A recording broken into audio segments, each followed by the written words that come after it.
We go now to Hawaii's Governor, Joshua Green, in Honolulu. Good morning. Thank you for getting up so early, and I'm so sorry for what is going on in your state. Thank you, Margaret. Governor, can you tell us how many are still unaccounted for, and how long will it take to identify remains? More than 1,000 are unaccounted for, about 1,050.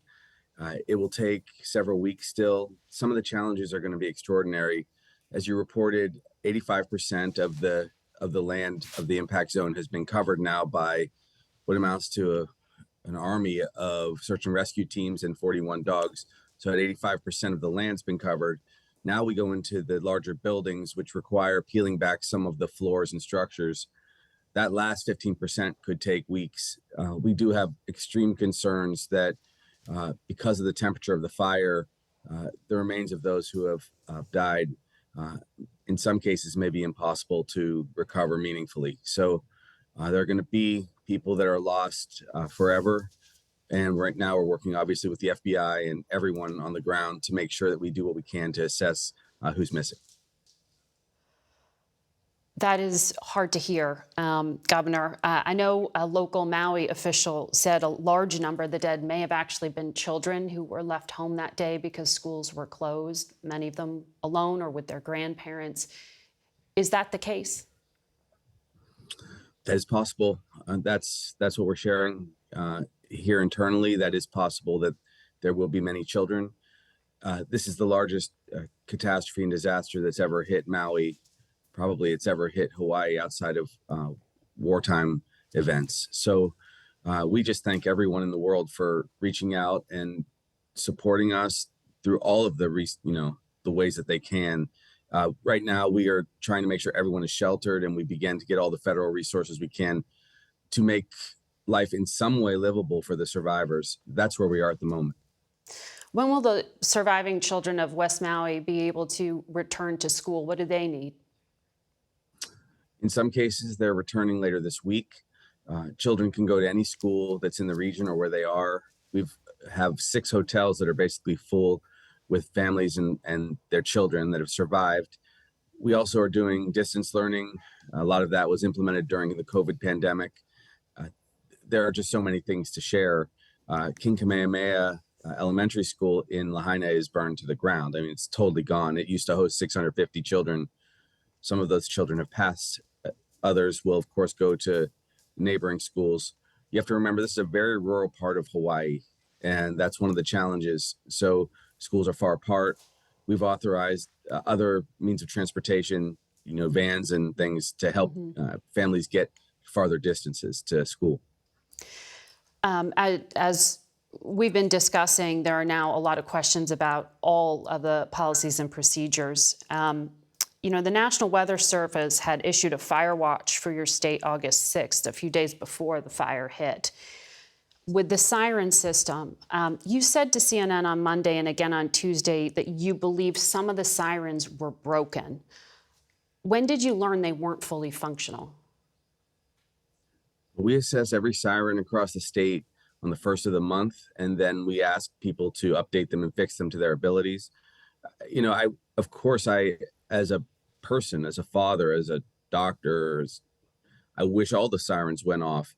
The challenge that you've heard, and it's not to excuse or explain anything, the challenge has been that historically those sirens are used for tsunamis. That's when I came to Hawaii 23 years ago, was told when I was living down near the shore. So it's usually tsunamis and hurricanes. For perspective, we've had 6 fire emergencies this August. We had 6 fire emergencies between 1953 and 2003. That's how fast things are changing. I know that there is debate out there of whether we should be talking about climate change or not. Yeah. Well, let's be real, world. Climate change is here. We are in the midst of it with a hotter planet and fiercer storms. Right. And you asked the question, I'm coming back to it right now.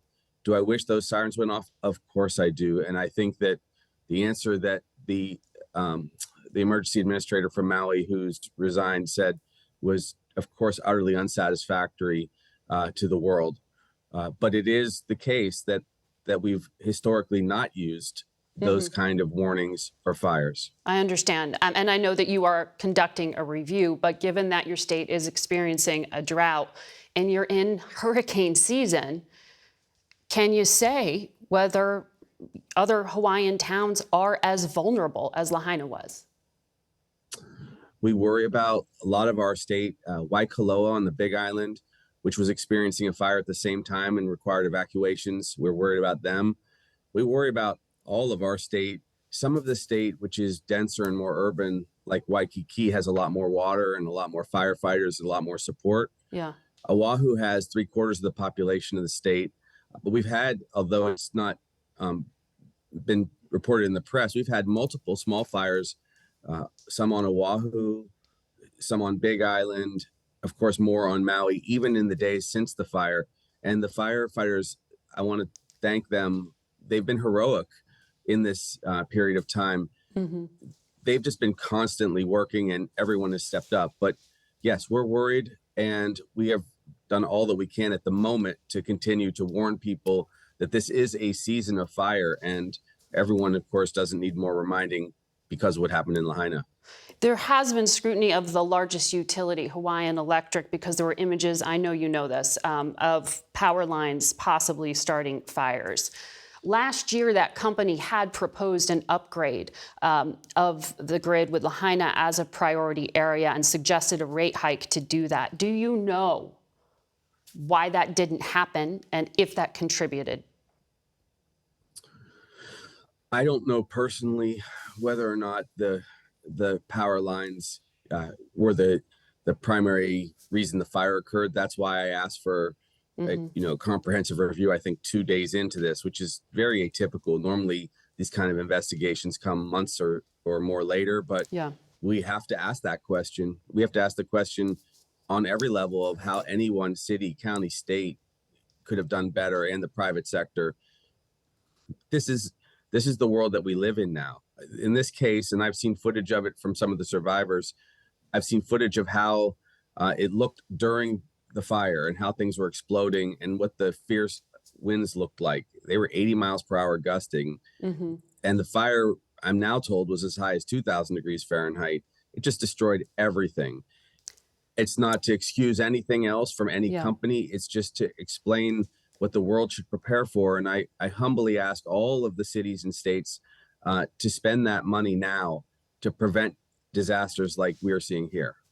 So just to be clear, when you're talking about global warming, are you saying that climate change amplified the cost of human error? Yes, it did. There's always going to be incredible things that people do to save lives, from the firefighters, from citizens, and there's always going to be decisions that are made that I'm sure aren't perfect in the moment. But when you have fire that moved more than a mile a minute, and what happened, I'm told by some of the survivors, they were at the initial fire. It was put out sometime late in the afternoon in Lahaina, and then the firefighters had to go to 3 other fires that had started because of the conditions. When they left, the fire stirred up again, and then when the storm winds from Dora, which were that strong, swept it out, it just destroyed everything. So there's no excuses to ever be made, but there are finite resources sometimes in the moment. Governor, we're watching, the country's watching. Good luck, and thank you for your time. Thank you for your love and support. We appreciate it.